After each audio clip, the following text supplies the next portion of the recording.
I'm back. I know it's been a while, but I'm back with the jump off. I just got done watching Diddy the Reckoning Netflix documentary executive produced by 50 Cent. And bitch,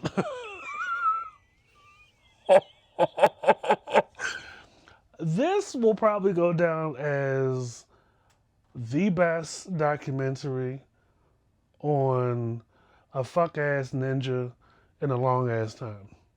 All right, you white motherfuckers, all eyes on me.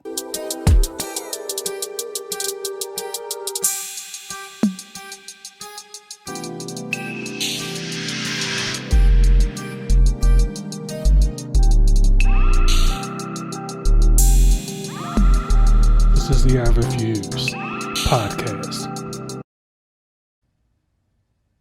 I'm Mr. Fox, the I Refuse podcast. I know it's been a while. Y'all gotta bear with me. You know, I got a whole ass life outside of this podcasting thing. But I felt very responsible as a person that has given you Surviving Diddy, the series on the YouTube channel and on the podcast available on Spotify and Apple Podcasts and 6 other platforms to come to y'all with all just my reaction and my review of the documentary, right? So, if you've been living under a rock, living in a cave somewhere without electricity, running water, basically living like the Amish, we, for the past year or so, Abstract and I, my co host on the Usual Suspects podcast, also available wherever you get your podcasts, we had been edged mercilessly for the past 12 months about this alleged documentary that was going to be coming out backed by 50 Cent. And I thought when there was one coming to Hulu, oh, this will be the one. That's not the same one. And that one came out I think, right around the time the trial started earlier this year, which ultimately that trial was a dud, given New York City's, you know, tenure and history of like booking high profile cases and like really being something you want to fuck with as a black person or person of color. But this here, oh, look, for the leading up to this, it was a mixed reception because, you know, having 50 Cent's name on something, definitely, you know, given their history, people weren't here for it because you mention 50 Cent's name, you get petty. Like, you're not in it for, you know, any kind of merit or any kind of justice. You're in it for some kind of retribution or getting back at somebody simply because this motherfucker wanted to take you shopping. And looking back, I mean, it definitely was given like he wanted to get all up in them drawers, play between your legs, and get up in that booty, allegedly.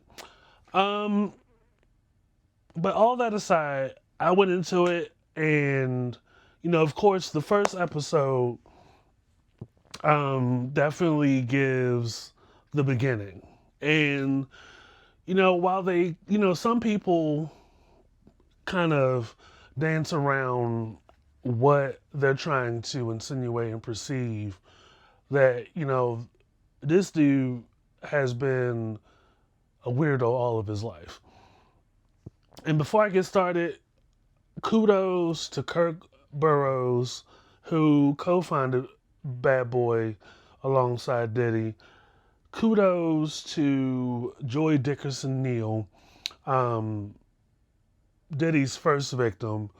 Kudos to Mark Curry, the rapper, not the comedian, who was part of Bad Boy and was one of the ghostwriters for Diddy during his years of trying to be, you know, trying to appear as a legitimate rapper. Um, kudos to some of the members of the Southside Crips who come forward. Kudos to Mr. Roger Bonds, I believe his name is, who was Diddy's bodyguard right around the time of the New York City club shooting, or maybe sometime after. He was his bodyguard for about 5 or so years, a street dude. Um, Kudos to Eric Sermon. That was an unexpected surprise because in previous retellings and documentaries and things of that nature, Eric Sermon would never came up. But the the importance of all of this is that there's context and there is nuances explored through people's telling of their firsthand experiences with Diddy. And kudos to Craig Mack's, well, now ex-wife, but they were definitely married during those early years of Bad Boy. Uh, setting the tone to the way he moves in business, the way he moves with his artists, the way he moves in to the best of his ability, escaping accountability. Um, that first episode, there really wasn't any new stuff in regards to his upbringing. I mean, a lot of people knew that his father was more or less a runner for Frank Lucas, and that his father's death, was at the hands of another person, and I believe it was over a woman.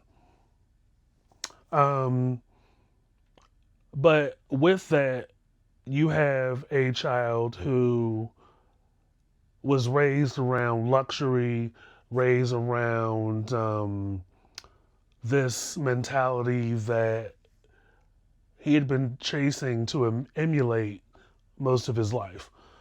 Unfortunately, you have a psychology of a man that is trying so hard to like be that, put fear in a lot of people, but also is not of that life. You know what I mean? Um, he was not raised in the streets. He was never of the streets. You were raised in a family home, a detached home, had a front yard, a backyard, and you were decked out in nice things um, on the backs of drug dudes and drug runners. And like, you probably saw some things, but you are not that guy. You may be connected or you have a name because you were the son of a person that was running for an American gangster.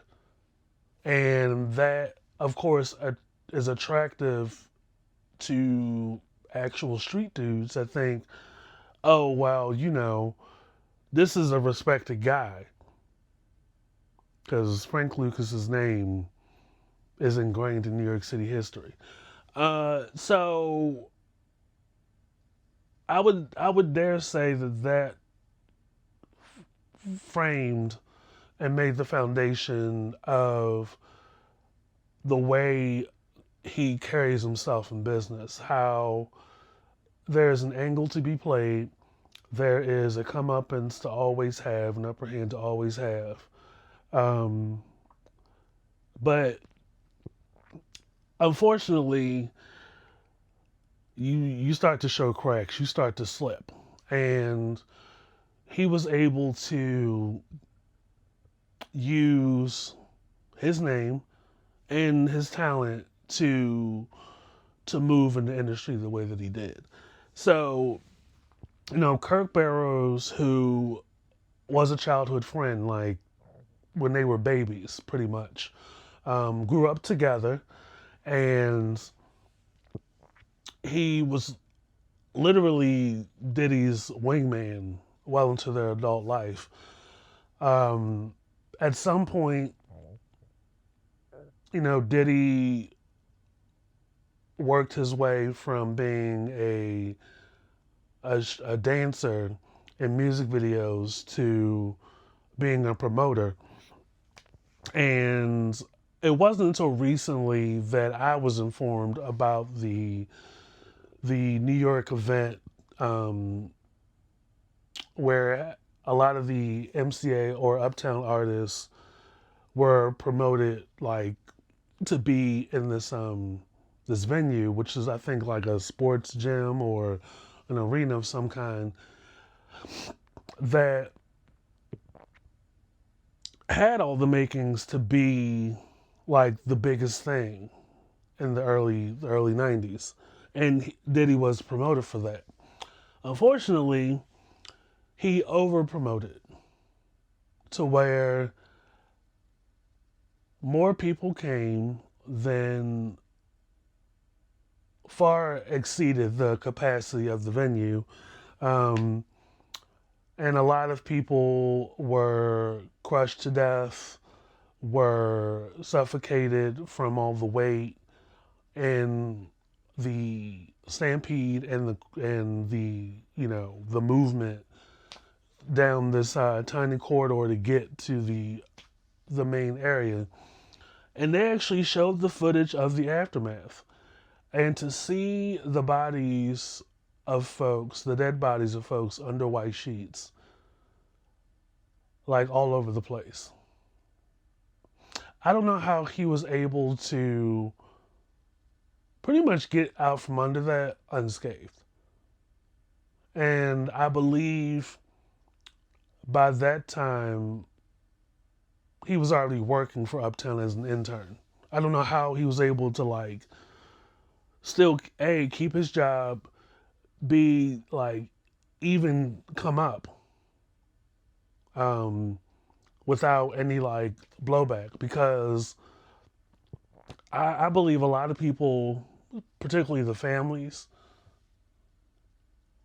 were looking to sue, or they should have. But at any rate, there were some nonverbals that I caught watching that first episode, particularly around uh, Andre Harrell. Now, don't get me wrong. To be a kid in the early 90s, right? Living through that Uptown MCA era where you had Jodeci, Albie Shore, Heavy D and the Boys, Mary J. Blige, Father MC. Like, you truly had to be there. But, you know, at some point, you hear the stories. Like, Diddy really got his professional, like, start as an intern at Uptown under Andre Harrell. So, watching the documentary this week and seeing the photos of Andre Harrell and Diddy and, the body language, and then there's a clip to go with that where I guess they were interviewing Andre Harrell about Diddy at the time, and he was telling a story about, well, you know, he he popped up one day and said, I can't go back home. I need to live with you. And he was like, he had moved into the place before I did. And then it was a pause, and the look on Andre Harrell's face and the feeling you got looking at him.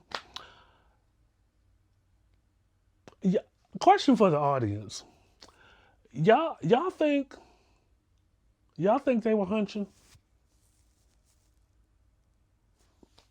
Cause looking at that little clip brought back to mind this bit that Bill Bellamy had on Def Jam back in the early '90s, during a segment of his stand up where he was talking. They were talking about booty calls and stuff, and how you have, like, you'll be driving one day and out of nowhere you're like, oh shit, and you looking around. I'm gonna call it a night. That's the same. That's the same energy he had. Andre Harrell had on his face in the retelling of Diddy coming to talking about he can't go back home. He has to move in with Andre, and they had this $1 million apartment, and Diddy was already there before Andre got there, and he had his tongue out, and he was processing something. It's like, I mean, not for nothing. I mean, Diddy did give us that "Come and Talk to Me" remix, which is iconic, and he did produce for Mary and Jodeci and things of that nature. But it was definitely given like something was going on in that apartment. No disrespect to Under Harrell, but it's sometimes you read between the lines when an adult. But also around that time, though, there were a lot of degrees of separation. Albie Shore, I don't believe was on Uptown. I believe he was on the parent label, who was also in this documentary giving context to this thing that Diddy's known to do. Like, it's just rather convenient when it comes to you're working somewhere or somebody's working for you, and they pop up around Diddy with a woman. Now, you gotta remember, I knew about Misa, but I thought they were high school sweethearts. Come to find out,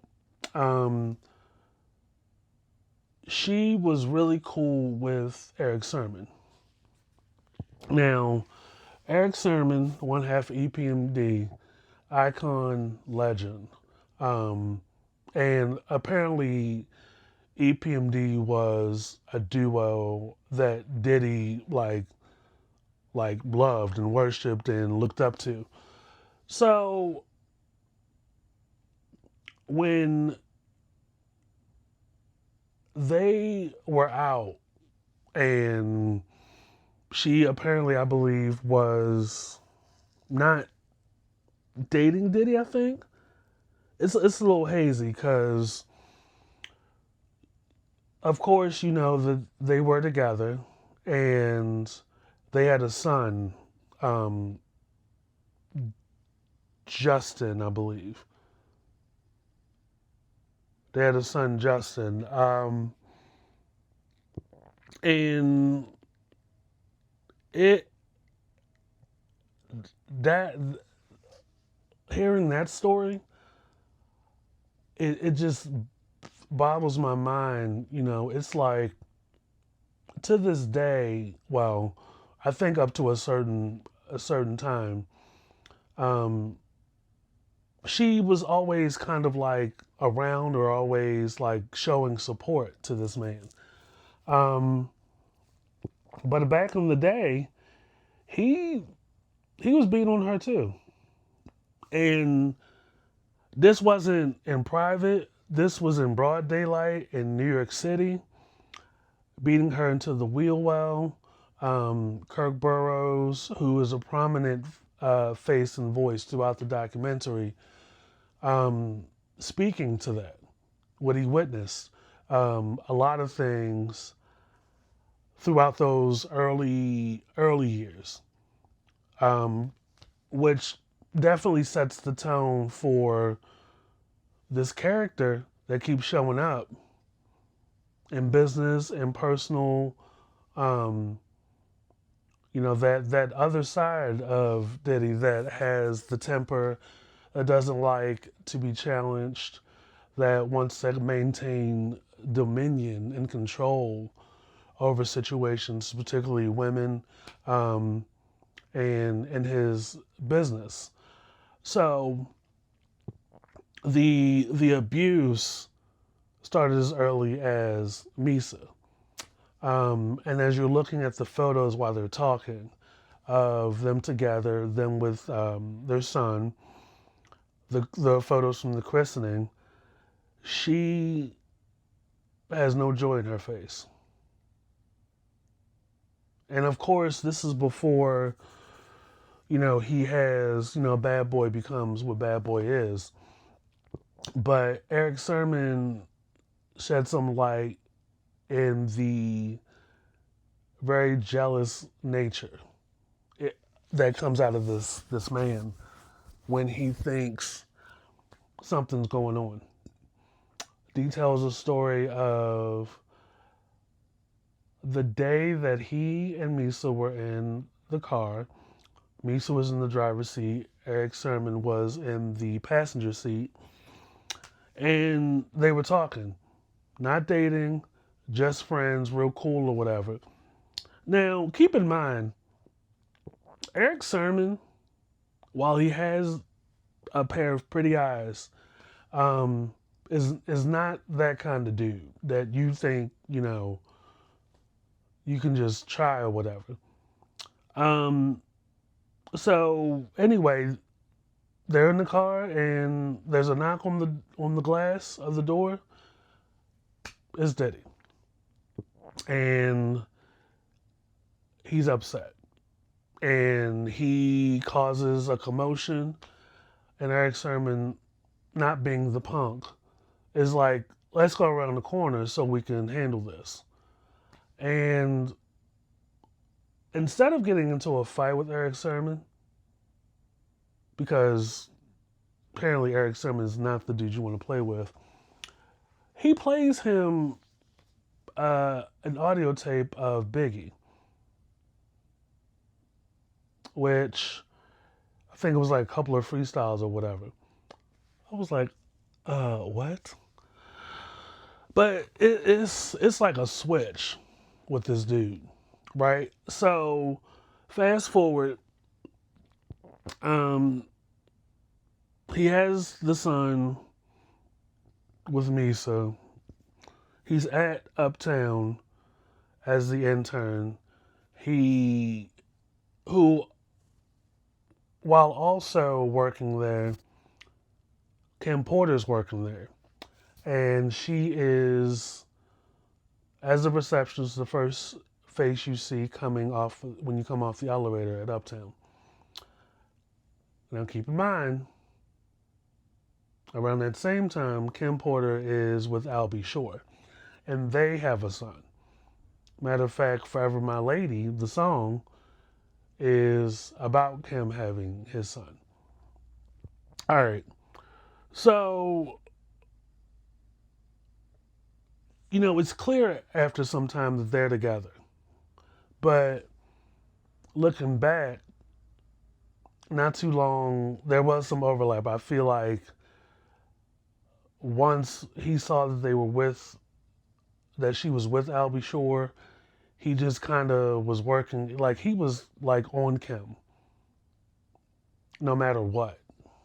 Always at the desk, always hooting and hollering, And he persists until he gets what he wants. He's not going to let up. And he got her. And there probably was overlap between Kim and Misa. But that episode 1 definitely sets the tone for what we eventually saw coming out the last year or so. So the great thing about this documentary, the list is long, is that you have people that were there from the very beginning that you didn't know were there. Um, Kirk Burroughs, who childhood friend, gives you the business background of those formative years. Also, in this first episode, you get Diddy's first sexual assault victim, Joy Dickerson Neal, who was, I believe, a model and a video actress who they were in the music video for one of Uptown's female acts, Finesse, and I forget the other girl's name, but it was a duo or a trio or whatever. Never heard of them. I've seen the name before. Um, she details everything that led up to that night. And I believe she was one of the Jane Does called to testify against him.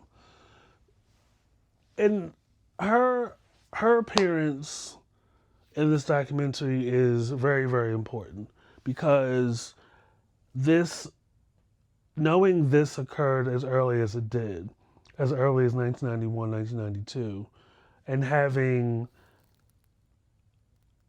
written out in her journal details, vivid details with a timestamp on it, and reading the letter her mother wrote, which was in draft form that was supposed to go to Diddy, about what he did to her daughter and the nightmare she's been having.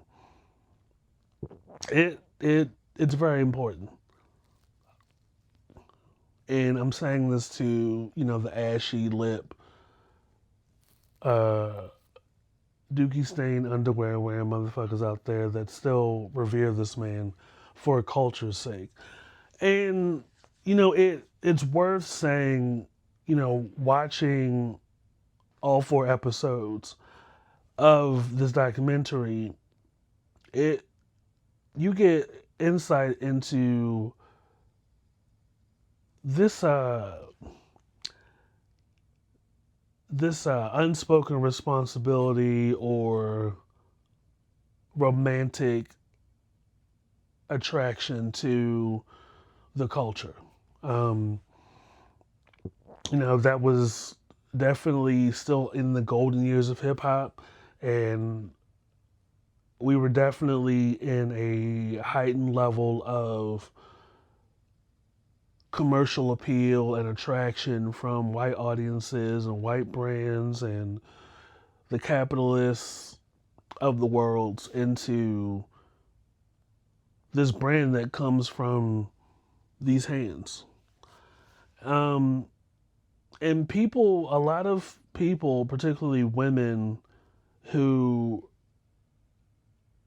were looking to have a career in it, from a place of importance and impact, like those are attractive attributes, really getting caught up in that. And you have this man who, by 1995 was a big name. And you're attracted to, anybody would be attracted to a black man literally getting it out of the mud and really doing it in a major way and wanting to work for this man. And it's crazy when you think of the list of names of black male executives that were running labels who have either relocated or are still in Atlanta with a track record of trying women in their employ. Some taking it too far and knowing that they're wrong and trying the best of their ability to escape accountability from the law. Uh, to men either openly or privately sexually harassing women and doing, if they don't, if these women do not give into their advances, things get different in the next couple of months. And Diddy was no exception. For, shout out to Capricorn Clark, who was also another prominent um, face in this documentary, who shed a lot of light from a personal assistant perspective, and all the things she had to do to, in a way, like keep her position, but also enlighten anybody coming in behind her or anybody coming into the bad boy world under this man. And her in her exchange for being in love with the culture and what it meant to, in exchange to work for this man who had temper issues, played mind games, had a high level of this need of retaliation, and jealous, possessive, territorial, envious of other men, whether it was a rap artist or another executive or another artist. Um, keep that in mind, because I was watching this and I was like, this low key sound looks like a RICO case. But one thing about Diddy is that on top of everything else I just listed or named out to you guys, he was very smart and very crafty.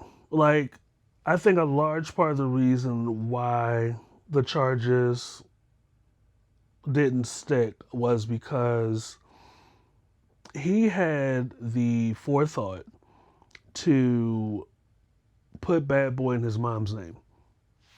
So,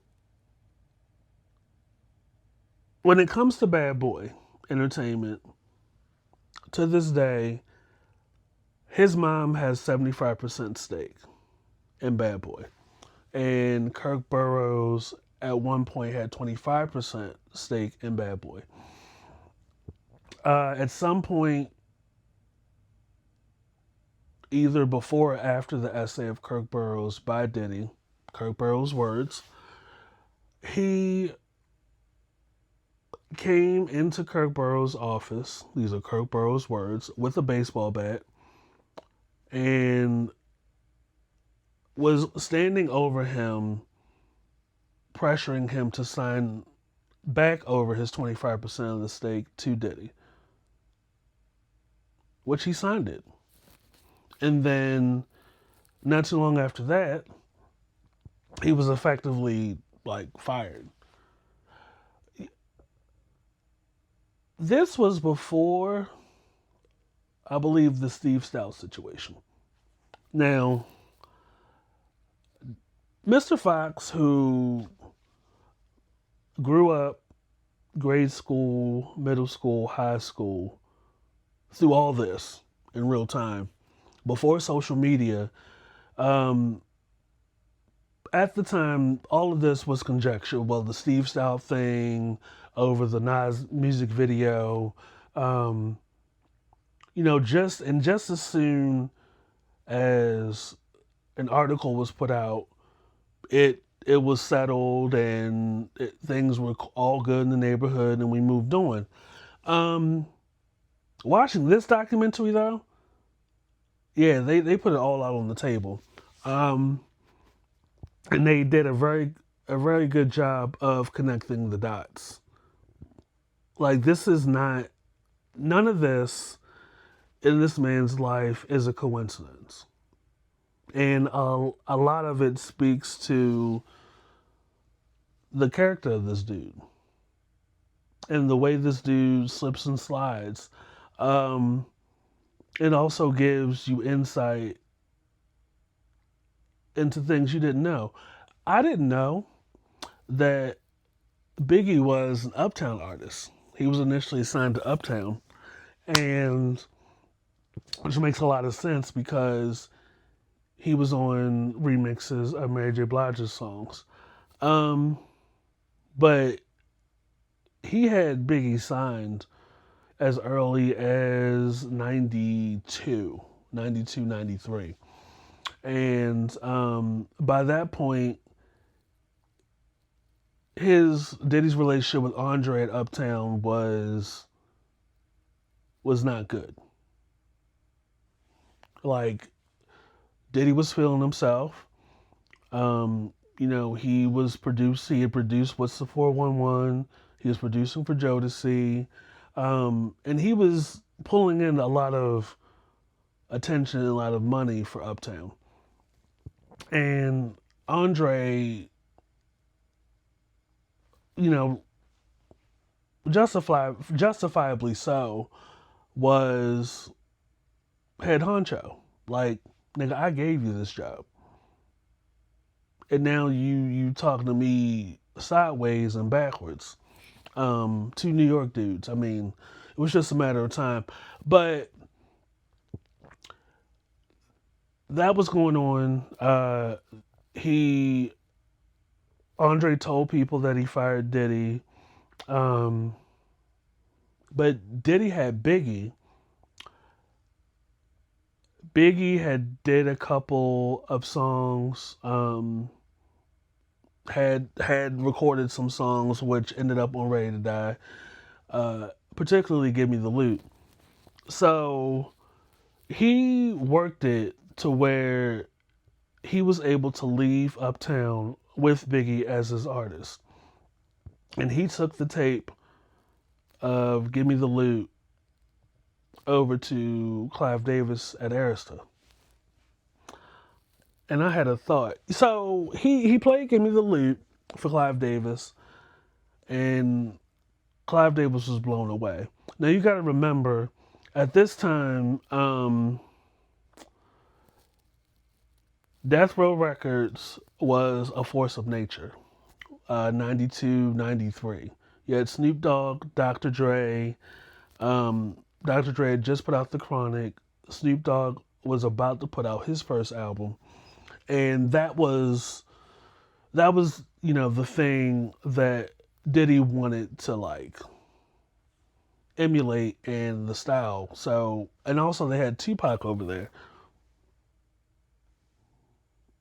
Now, the big thing from this documentary was, it's looking like Diddy may have had a hand in a huge hand in a lot of that shit. But I'll get to that. Um, so Clive was sold, and I had a funny thought.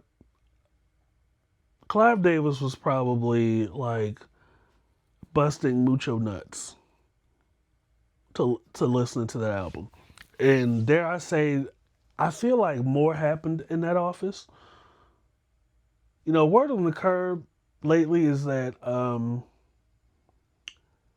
they say allegedly that like Diddy blew Clive Davis, and that's how he got Bad Boy. I'm just saying, allegedly. Um, but any, but anyway, so he starts Bad Boy, and he sets it up to where his mother has majority stake and Kirk Burrows has 25%. Um, and I believe that's what set the foundation for him becoming the Teflon Don in New York City. And along with, the contracts with the artists, to where they weren't getting anything, enters, and at this point, enters Craig Mack's ex-wife now. But at the time, they were married. Craig Mack, um, in a way, kind of predated Biggie. Flavor in the Ear was the big song. Um, Biggie was doing stuff. Of course, the remix blew everybody out the water. Um, but Craig Mack's ex-wife was on there, and she was detailing how you had you had like two of the biggest songs, and you were out doing all these shows. Yet I had to borrow money from my father to keep the lights on, to keep the house. Like something's not, adding up. And I was like, that's crazy. But everybody knows at this point that Craig Mack got railroaded and steamrolled, and there were slips and cracks on TV then. Um, but it was definitely a business model where you, where the artists, you were, how do you frame it? You were, what did he say? You were, oh, hold on. About the artist. But I have notes. Like, you got episode one,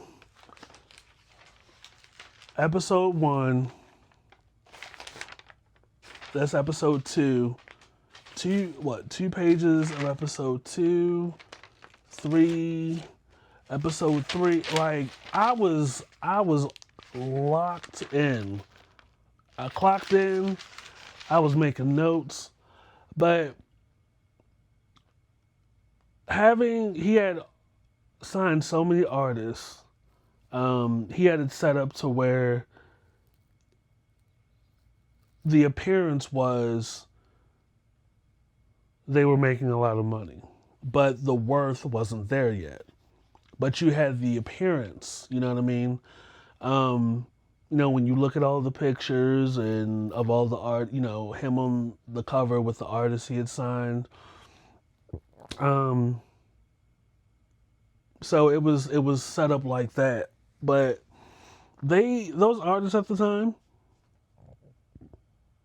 they weren't making much. Meanwhile, he's walking around with like rolls of cash this thick in his pocket. And I want to say the saddest part was how he did Biggie. So after Biggie died, um, in theory, you know, with the mouthpiece, he's like, we're going to give him the biggest funeral, the biggest service. He never paid for it. And then on top of that, he he definitely made that a recoupable expense against Biggie's. And on top of that, um, wasn't cooperating with the estate. Um, Biggie's mother hated him, ultimately. And it was that whole service, procession, and all that stuff was for show. It's all about keeping an image of being the savior, being the good guy in front of the cameras and stuff. But in reality, he structured it in a way that he made Biggie pay for his own funeral. That's crazy. That was crazy. So as you're watching from the first episode to the second, it's it's really showing you more and more. And this shit went back almost 40 years. Um, like terrorizing women and like pursuing women and literally snatching them from under, the guys that are working for you or working with you. and then only for you to isolate and alienate them by force, by abuse, and it had been going on for years under our noses. So I want to say the first two episodes definitely was about the business, but by the time you got to like the third and the fourth episode, you're inching closer and closer to what served, what played out in the trial. You know, Capricorn Clark, who started off as an assistant, but then, you know, worked her way, I guess, up to like brand director or something. She laid it all out on the table. And you got the insight as to what it's like to work for this man. Having to she wrote up a book and she carried it everywhere with her, titled How to Work for Diddy, or What's It Like to Work for Diddy. And that was essentially a continuity binder. And anybody that's worked in an office knows what that is. Um, and that sucker was detailed, but the shit she saw, um, and the stuff she witnessed, and yes, she definitely detailed pretty much everything she said on the trial, particularly around Cassie and Kid Cudi. But yeah, it was that was crazy. What else? So episode two,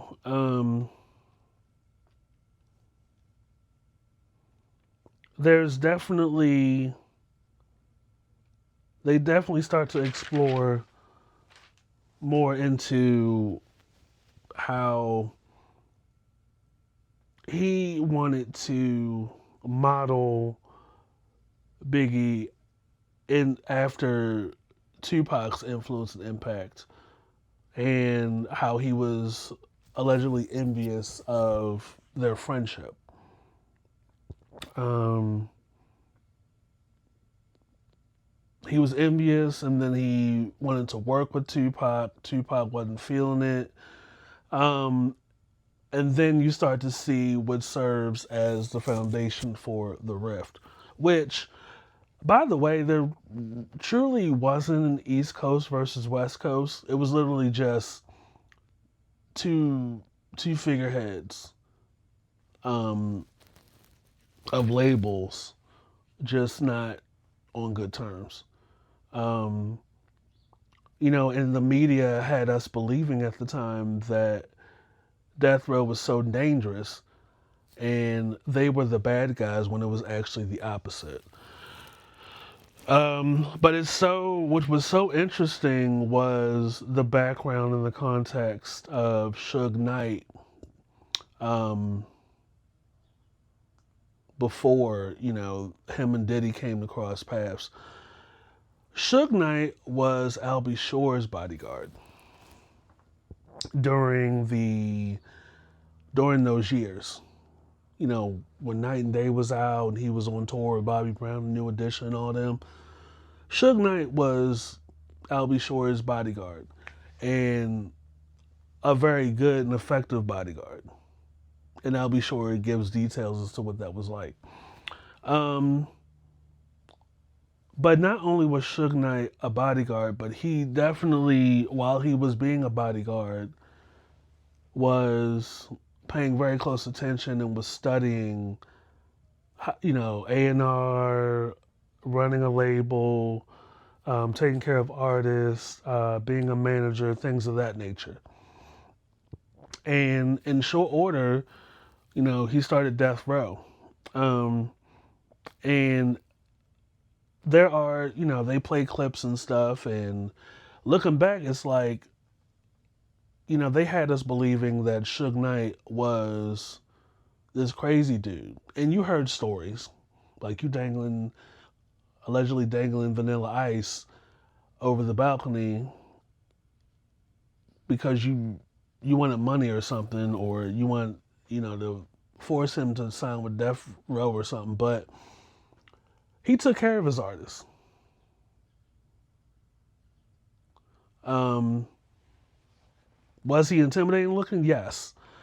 And there are some people out here that still to this day would want that man to break their backs. But it Suge Knight knew what it was. Suge Knight knew what it was with Diddy over there. Definitely was aware that he was not taking care of his artists.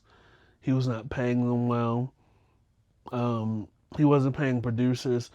Habits that continued all the way up to the Love album. And, Lil Rod is part of the documentary as well.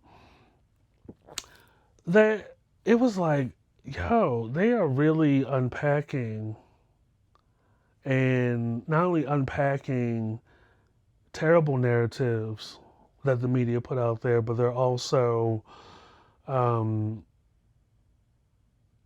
reframing, you know what I mean?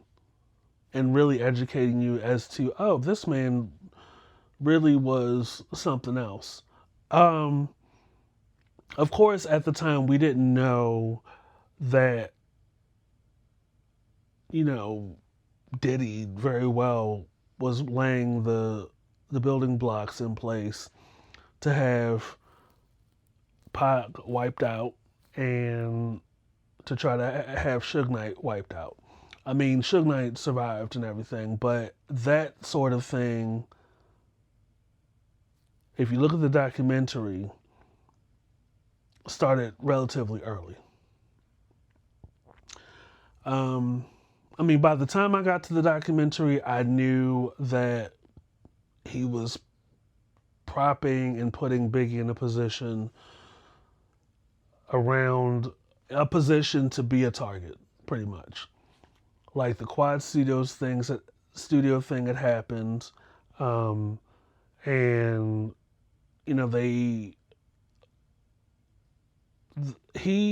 Who Shot Ya, Big Hair recorded long before that ever happened.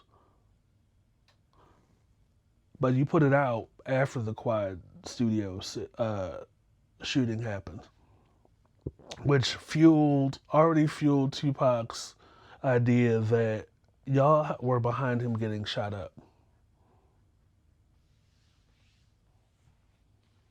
But if you've got to watch all 4 episodes, because they literally, from episode 2 on into episode 3, yeah, I had to sit up. I was like, oh my God.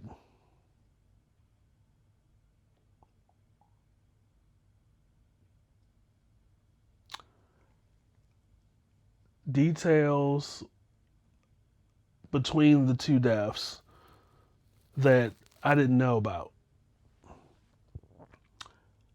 Biggie, you want Biggie to come to California. Y'all put the finishing touches on Life After Death. You knew that he was scheduled to fly to the UK to continue promotion for the album that was due to come out. That Kirk Burroughs set up. Like, Kirk Burroughs handled the business of everything, making sure artists was set up real good. But Kirk also knew that people weren't getting paid as well as they should have. But you knew all of this, but literally, hours before he was supposed to go, you were adamant that Biggie not go to UK and that he stay in LA. Meanwhile, you are also pressing people on the idea that y'all should drive from New York City to LA when it would have been cheaper and quicker to fly. Why is it? And in the back of my mind, probably for all of my life, I never quite something about the shooting that happened outside the museum or the wherever they had that party, which wasn't even I think tied to the Source Awards. In the same car that you are driving, how is it that the shooter you shoot up a truck full of people, yet Biggie gets all the bullets? Like nobody else is laid up in the hospital, nobody else gets hit, nobody else is bleeding, nobody else dies. And there are little things leading up to that that are also mentioned in the documentary that has you believing, oh, you had Biggie wiped out, so you can start your solo career, allegedly. Um, and through Von Zip, who he's no longer here, um, who was a well-connected, I want to say liaison, a member of the Southside Crips, and you had a member of the Southside Crips on the documentary.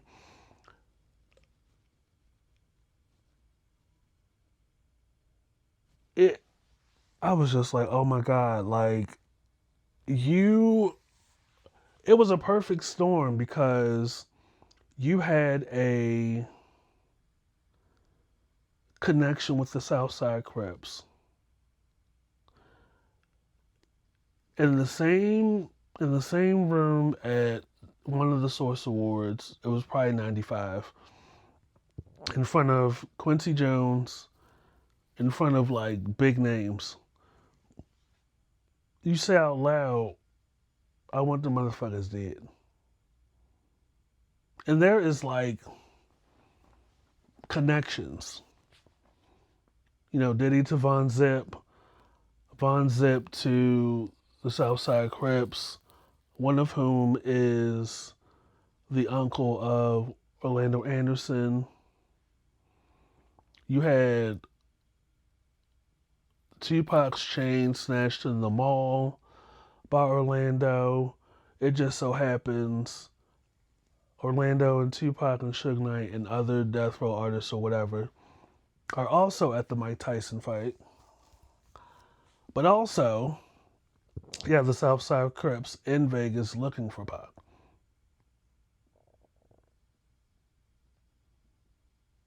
It just so happens that they didn't have to go far because you had women in traffic next to Pac yelling out his name.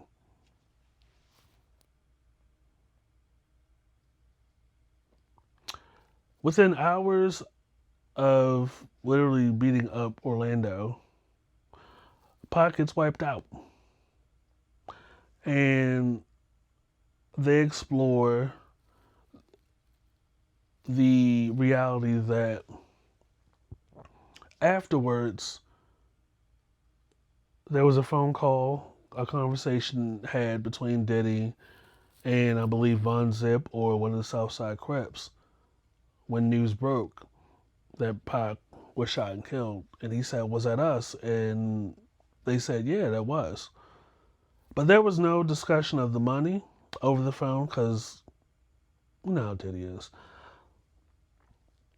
The They were supposed to get 1 million, but they only got they were supposed to get paid 1 million. The Southside Crips, but only half was sent. But it wasn't sent to them; it was sent to Von Zip. So my thing is, why didn't y'all never step to Diddy? It's been almost 30 years, but probably because that would have been too obvious. Um, but yeah, it's looking like he had a hand in both the death of Biggie and the death of Tupac.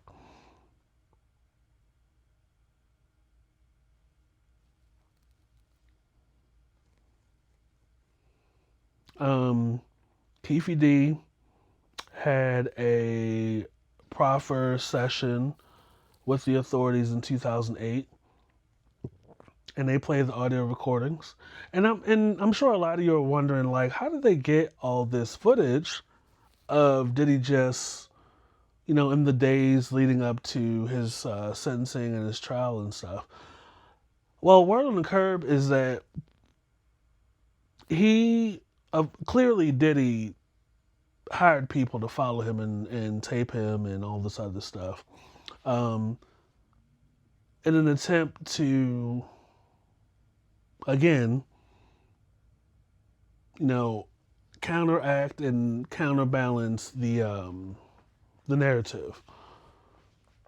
Now, y'all remember in the days or the weeks leading up to the trial, he was putting all kind of like media on IG and on social media, this footage of him with the family, with the voiceover of TD Jakes saying a prayer and saying all this other stuff. Like he was trying to do all that. But also what you saw in his own footage was him conveniently in the roughest streets of New York City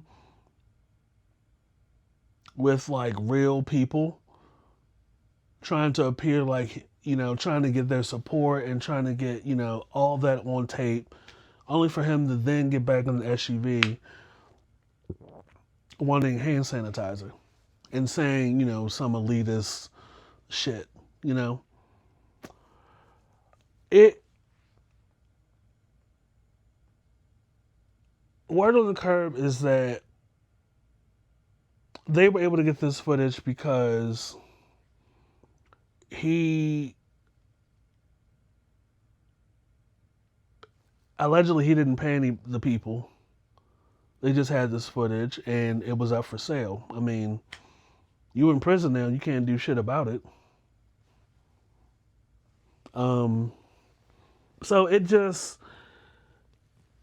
he never like probably thought, like none of the shit he does is well executed. Like he never has a lid to put on it, on any of the shit that he's done.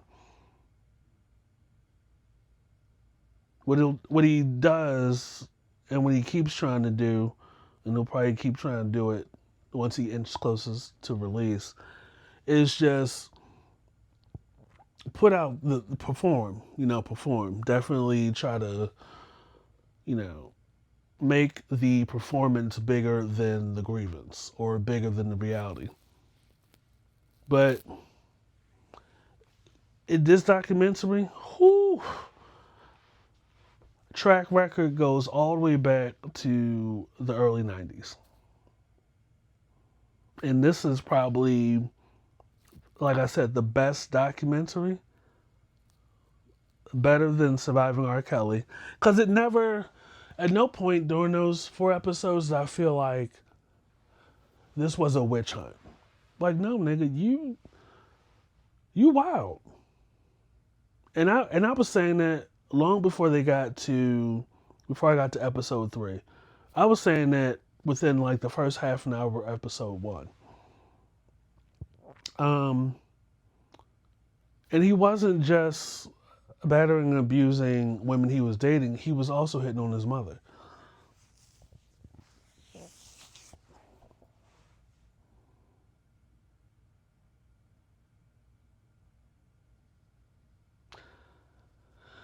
It's just not, you are nothing to a lot of people now. And a lot of people right now are like, what the actual fuck was I thinking?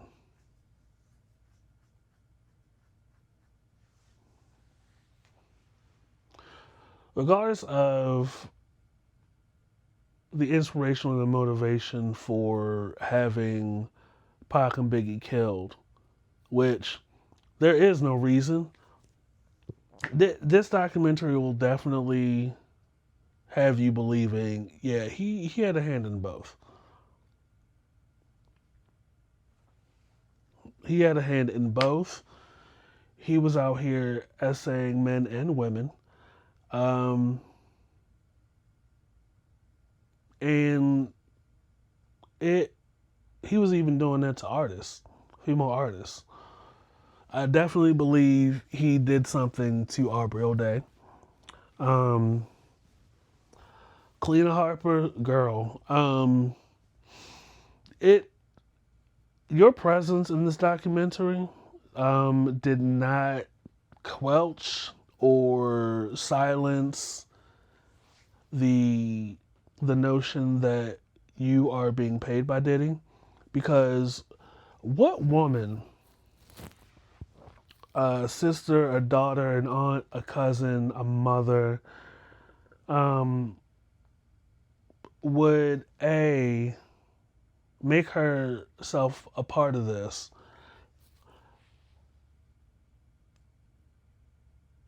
still stand at this point 10 toes down with statements you made on social media when Don Ricard was alleging and I believe filed a suit against Diddy, to then come back later on this documentary, stick to that, and in a roundabout way still continue to point the fingers at Dawn, and then play on people's emotions. Like, what the fuck does your custody battle have to do with Diddy? Like, it's giving like revenge. You know what I mean? Like, none of you bitches was there for me when I needed y'all, so fuck it. Mind you, Diddy Dirty Money was one summer in 2010. You have since been able to use that brief highlight in your career to as leverage to get on reality TV. You and your husband at the time, which, you know, that's a steady check. I mean, low morals and principles, but that's a steady check. A little bit of coin keeps your name and your face out there. Literally came and went, and now you're part of this documentary, not to like break any new ground or give any new information or not even support another woman, but to really end your appearance with tears and talking about a custody. Like, that has nothing to do with this.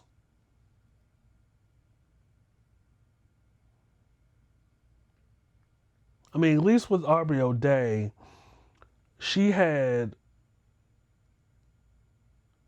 information from a witness. And she read it on camera.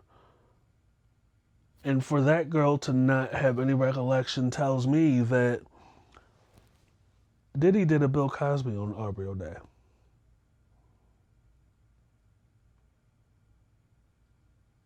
And Kalina, you've been outside as long as we have. When Cat Williams says, if Diddy wants you to party with him, you've got to say no. And it was under our noses the whole time. It was under our noses the whole time, and it's just crazy. Just crazy to me. If anything, right, this documentary can definitely serve as like a business capstone project, like, or, you know, a class. If you are like an artist that wants to get into the industry, y'all should watch this. For this man to charge his artist for using his studio, which, I mean, that's the standard practice, but you talking about 4 sessions, $400,000. And this is with artists on your label that the only money they see is the advance. But from song to song, album to album, they're in so much debt because they're doing all the music or most of the music in your studio. Bro,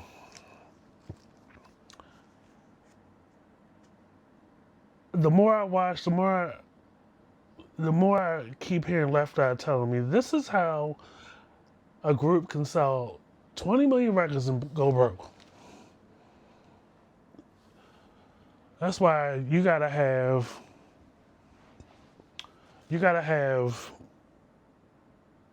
interests, professional interests that are separate, not tied in any way to a man like that, to a label head, another executive, and that's all the way from like management, PR, definitely lawyers. Because let me tell you, to have an 8-person legal team, who needs 8 lawyers? Which, by the way, I think that played a huge part in him being acquitted.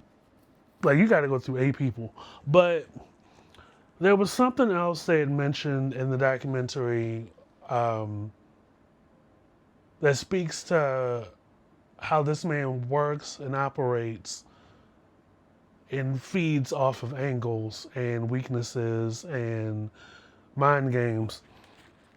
Um,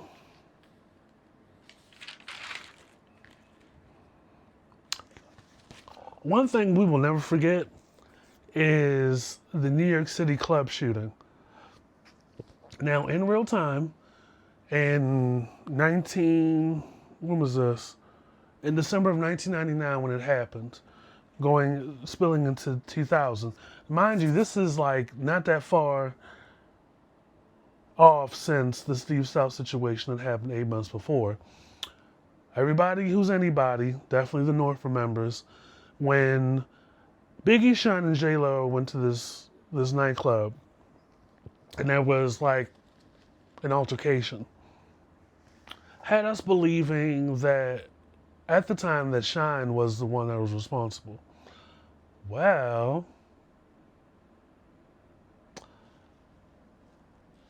a lot of parallels when it comes to a high profile name with an image to uphold, friendly, positive public image to maintain,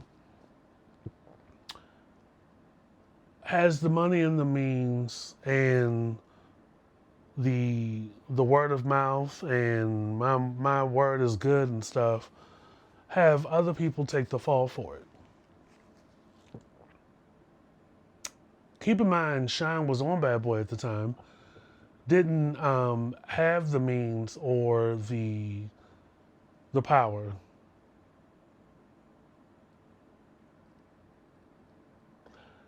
You use the head of defense team that was on Puffy's payroll.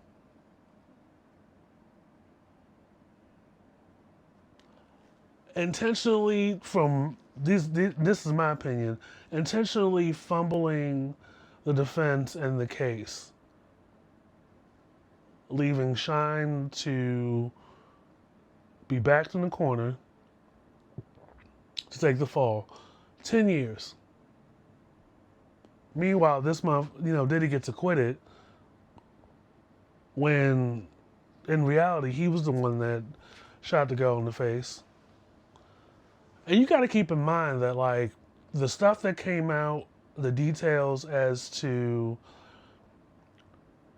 how the means to which he tried to keep people silent, keep people living in fear, sending people to approach folks, leads me to believe that that also played a role in why we never heard from the lady that got shot in the face until recently.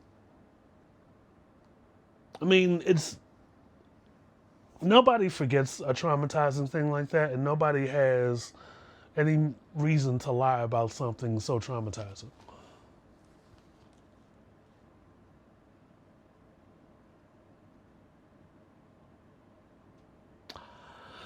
Whew, whew. Bitch, and that was episode 3. So then it goes into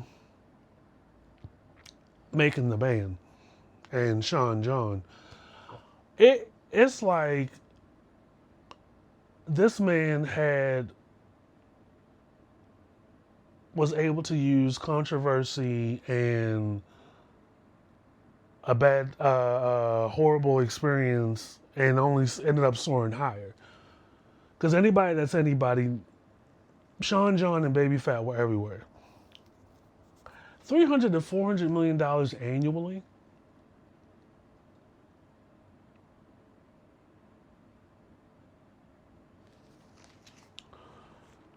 And then everybody was glued to the TV when Making the Band came out. And they had a few members from Making the Band. You know, Real Day was on there. Like I said, Babs was on a part of the documentary for a little bit. I think one of the members of Day 26 was a part of it. And they were detailing times where, yes, everybody remembers he made them walk,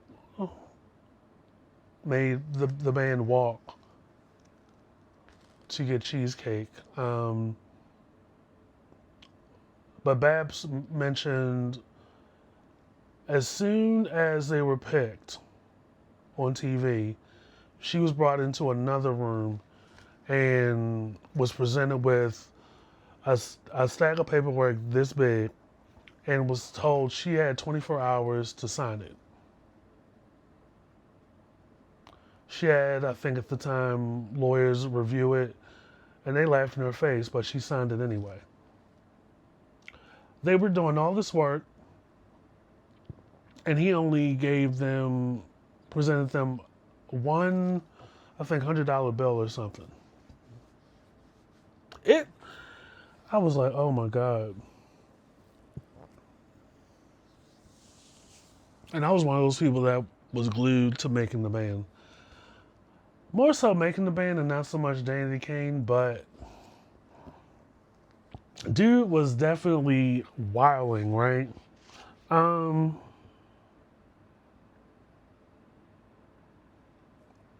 do remember the episode where he dismantled Danity Kane. He fired most of the girls, kept Dawn in the group, which there was no group. And I was like, this is very weird. Like the energy was definitely weird in this era of the show. And I was like, this is really strange. Well, we have context from Aubrey O'Day. So before that, he had been sending her, she says that he had been sending her dick pics and, you know, sexting and all this other stuff. And she wouldn't give in. She never gave in to his advances. And then come to find out later on, she's fired on live TV.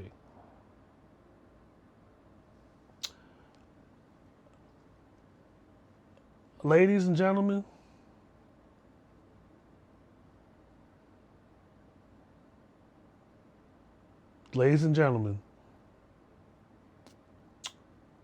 picture a Venn diagram where you have a bubble over here, a bubble over there, the name of a black record executive, male, and sexual harassment, sexual deviancy, just about any law in place, workplace law, employment law in place to protect, that's supposed to protect women, give them the legal means to file a lawsuit, see everything come to light, and not face any recourse. Sexual harassment, yeah, definitely this is what that looks like. I In the life of my podcast, the I Refuse podcast, I have heard stories and you have seen things play out, whether it's on TV, like sexual harassment with women, against women, has been a thing for a very long time. And that's not just on powerful levels, that's in 9 to 5 jobs. So for a woman to be fired after receiving unsolicited dick pics, non-consensual sexual conversation about what they want to do, all this other stuff, from boss to employee,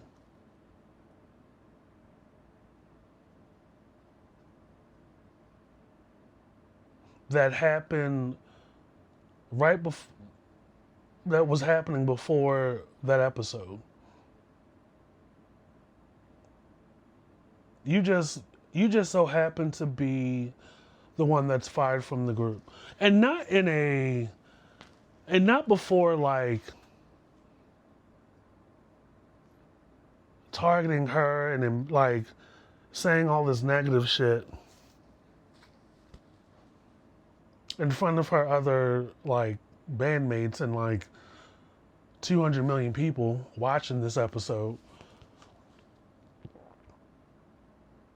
And you expecting her to like kowtow and lay down and just take the beratement and the humiliation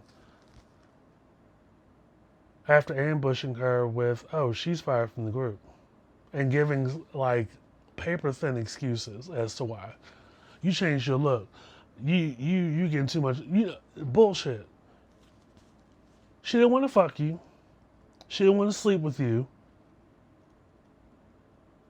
She didn't give in to any of your advances. So now you fire her. Folks, that's sexual harassment. That's discrimination.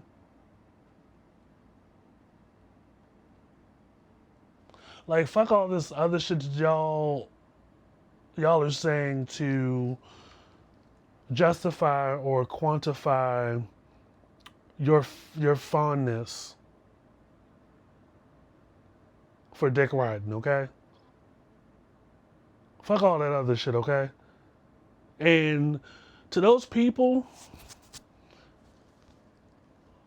wanting to take pictures with him while you know he's getting ready to go on trial, still revering that man,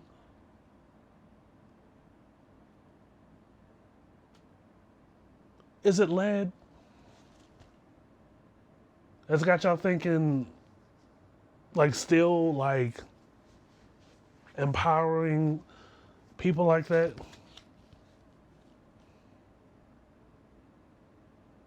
Like, y'all still, your ignorance is still a security blanket? Like, I'm a bisexual man, and I know gay shit when I see it. That's probably the gayest shit I've ever seen in my life.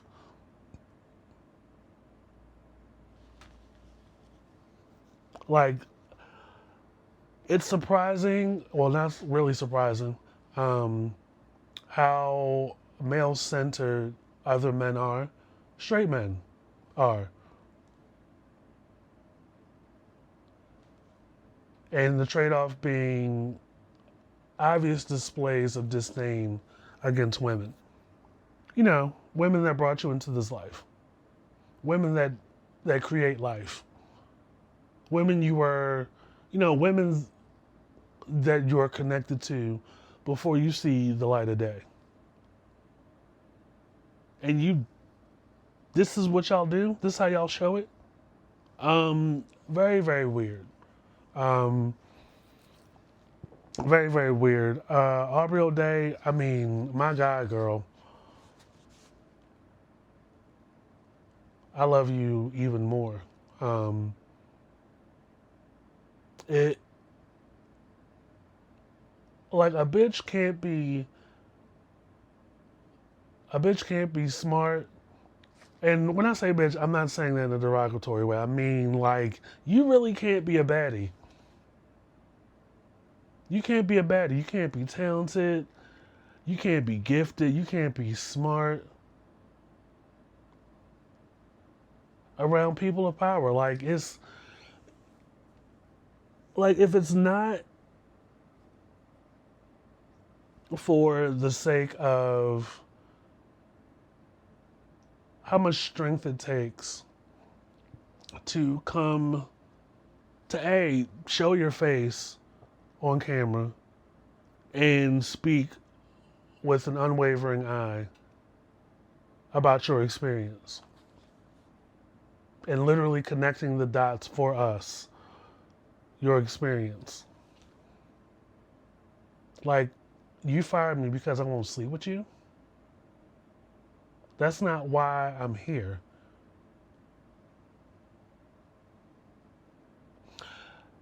For people out here, particularly grown ass men, it would behoove you to get some critical thinking so as to not fall into this pitfall of ignorance. And when I say critical thinking, I am talking about knowing the difference.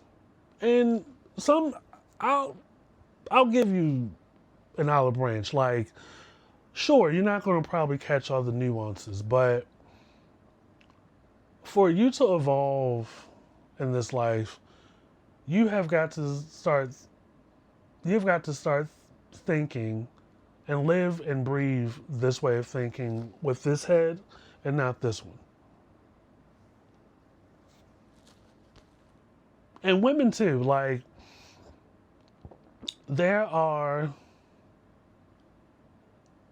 there are people out here, both sexes, that as a means of survival or a means to get somewhere, they they use their body parts. That's still a reality, right? But in however, whether you are in a position of power or a position to hire, employ, and fire folks,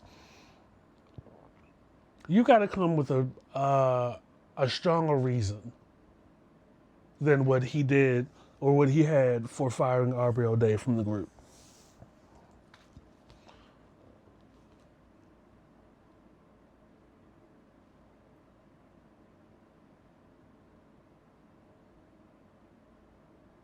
You've got to know and be aware, if you are aware that people are using, how people are using themselves to get through life, and you're a party to that and you facilitate that, the culpability that comes with that. You are a man, a father, a cousin, an uncle, and you have women in your family.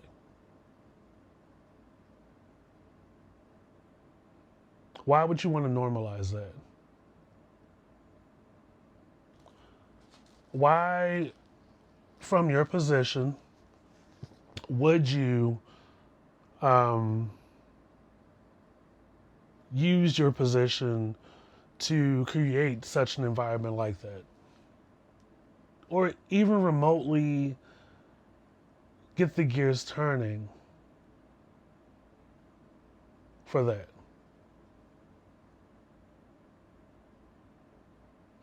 I saw the look in Aubrey O'Day's eyes. I saw the look on her face.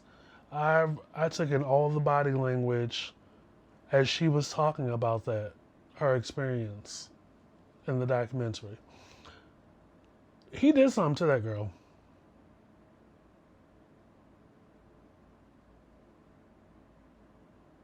Had it not been for the witness statements and them sharing that with her,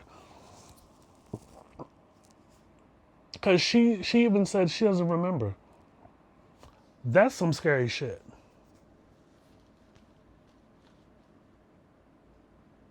And then for you to hire folks, talented men, to work on your album, and they have a similar story. Like, why am I waking up to you and your son near me? And you don't pay me for the work I did. And it's a reoccurring theme where it's like, working for this man will be great for my career. Working with this man will be great for me.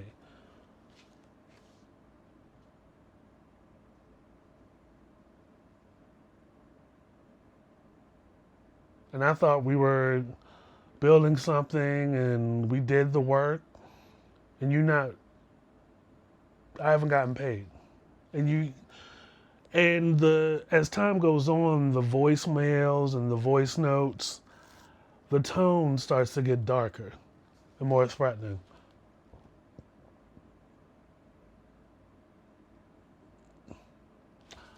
Weirdo behavior. Um, it's just, whew, baby. I did 3 pages for episode 2, 2 pages for episode 3, 2 pages for episode 4, and woo, yeah, a page for episode 1. I mean, two and 3, definitely. Crazy.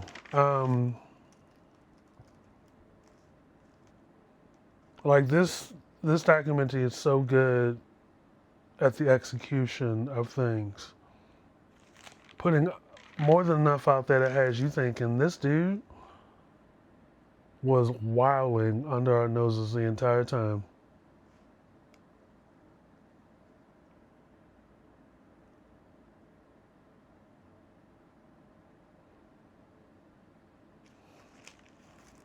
And there are dates. There are currently, of 100 lawsuits, 77 cases are pending against him.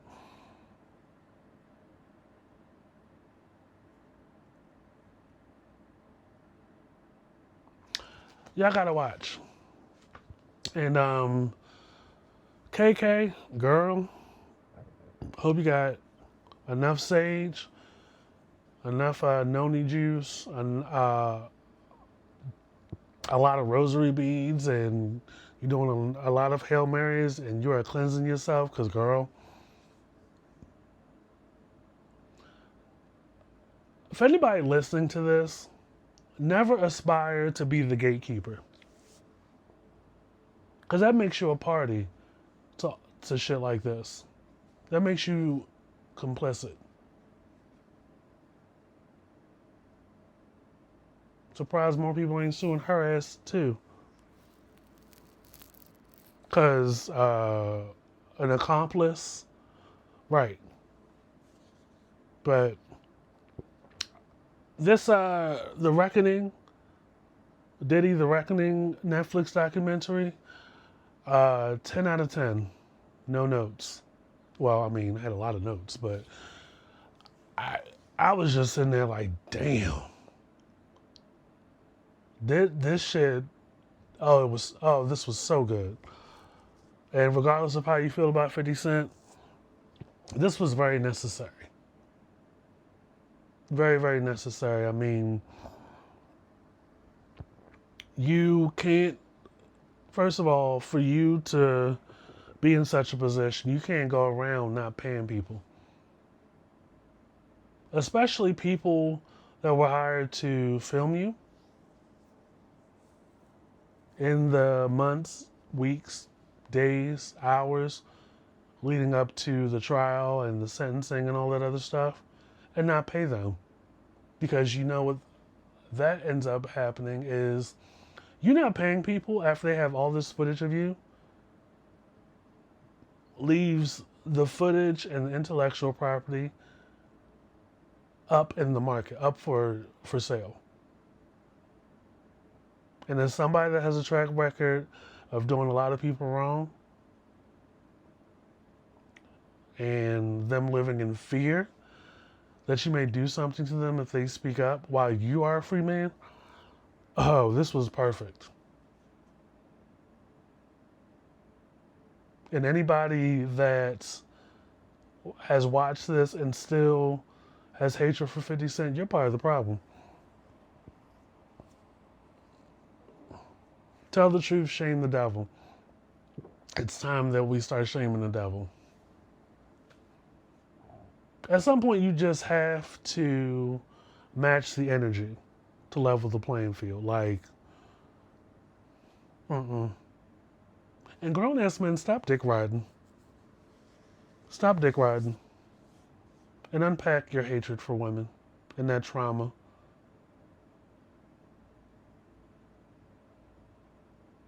I miss Foxy RFU's podcast. Diddy the Reckoning. 10 out of 10. Keep watching. I highly recommend. Get into RFU's podcast where you see us. Season 7 available everywhere where you get your podcast. Usual Suspects. Season 3 is up and available. We're on Twitter, Tumblr, Instagram, X, Blue Sky. Yeah, we're everywhere. But we're not going anywhere. So it's been real. Peace.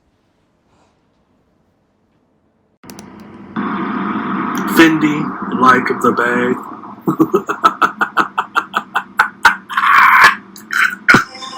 This is the I Refuse.